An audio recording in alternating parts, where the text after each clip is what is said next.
Welcome to my YouTube channel.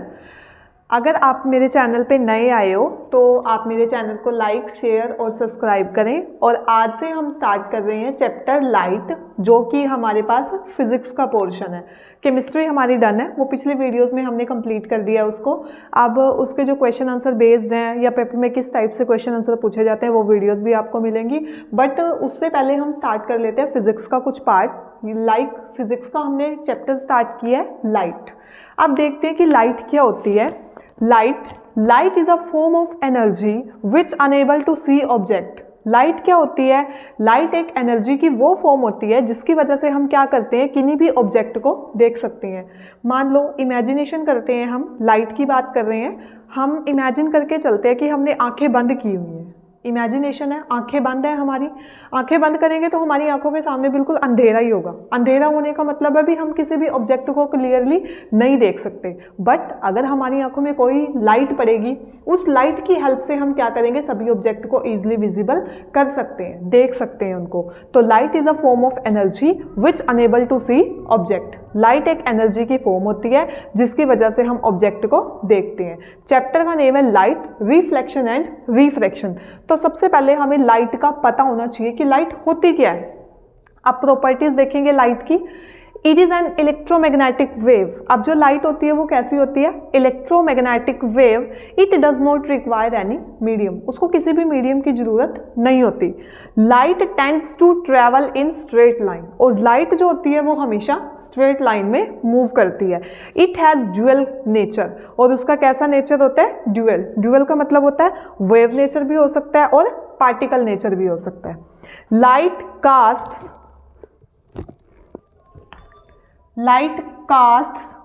Shadow. Light क्या करती है? लाइट की वजह से ही हमें इमेज दिखाई देती है किसी भी चीज की, परछाई जो होती है। Speed of light in vacuum. Vacuum के अंदर लाइट की जो स्पीड होती है वो कितनी होती है? 3 × 10⁸ मीटर पर सेकेंड। इसको हम बोलते हैं स्पीड ऑफ लाइट। 3 × 10⁸ मीटर पर second. When light fall on a surface, अगर लाइट किसी सरफेस के ऊपर फॉल करती है तो फिर क्या होता है? फर्स्ट होता है रिफ्लेक्शन एंड सेकंड होता है रिफ्रैक्शन। अब हम करेंगे इसका नेक्स्ट टॉपिक रिफ्लेक्शन। उसको फुल पढ़ेंगे, कैसे रिफ्लेक्शन होती है, कैसे लाइट आती है, कैसे रिफ्रैक्ट होती है। नेक्स्ट टॉपिक है हमारा रिफ्लेक्शन ऑफ लाइट। अब रिफ्लेक्शन ऑफ लाइट क्या है? When light bounce back after strike a polished surface। मतलब जब कोई लाइट बाउंस बैक का मतलब होता है उसके ऊपर एक मिरर के ऊपर आती है और वहीं से वापस हो जाती है। आफ्टर स्ट्राइक आ पॉलिश सरफेस, किसी पॉलिश सरफेस के ऊपर। या फिर हम इसको बोलते हैं कि कोई इंसिडेंट लाइट आती है, मिरर के ऊपर पड़ती है और वो वहीं से रिफ्लेक्ट बैक हो जाती है, तो उसको हम क्या बोलते हैं? Reflection of light. अब इसको हम समझते हैं with the help of diagram. ये है हमारे पास नॉर्मल। अब ये है इंसिडेंट रे। ये कोई भी इंसिडेंट लाइट आई है किसी मिरर, ये सरफेस है हमारे पास नीचे जो, और ये जो है पॉलिश्ड है। मिरर जो है इसको हम बोलेंगे पॉलिश्ड सरफेस। आप इसको मिरर बोल सकते हो या फिर आप इसको पॉलिश सरफेस भी बोल सकते हो।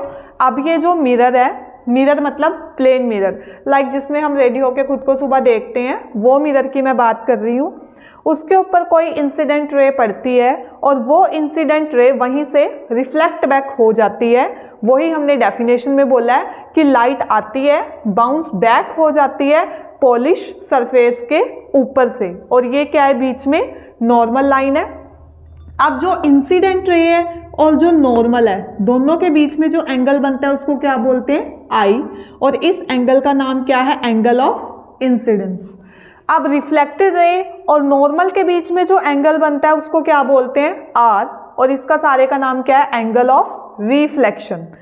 अब incident ray, normal and reflected ray lie in a one point. एक पॉइंट के ऊपर लाई करती है, उसको क्या बोलते हैं? पॉइंट ऑफ इंसिडेंस, जहां पे आपकी सारी की सारी जो रेज है वो लाई करती हैं। तो ये थी अपनी कंस्ट्रक्शन डायग्राम कि रिफ्लेक्शन के डायग्राम में क्या क्या चीजें हमारे पास होती हैं।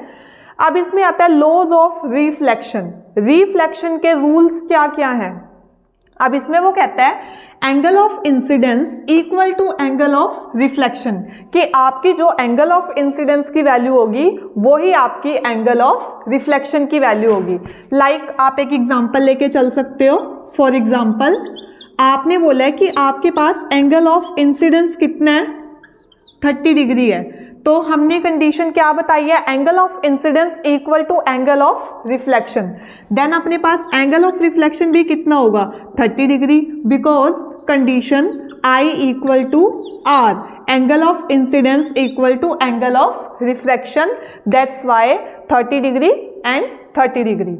और पॉइंट नंबर 2 है अपने पास incident ray, reflected ray and normal at the point of incidence all lie in the same plane। ये है हमारा प्लेन 1। इसी प्लेन 1 के अंदर सारी की सारी रेज एक पॉइंट ऑफ इंसिडेंस के ऊपर लाई करती हैं। और कौन कौन सी रेज हैं, incident ray, reflected ray and normal, और सारी की सारी पॉइंट ऑफ इंसिडेंस के ऊपर लाई करती हैं। तो ये था हमारा रिफ्लेक्शन की normal definition and the laws of reflection.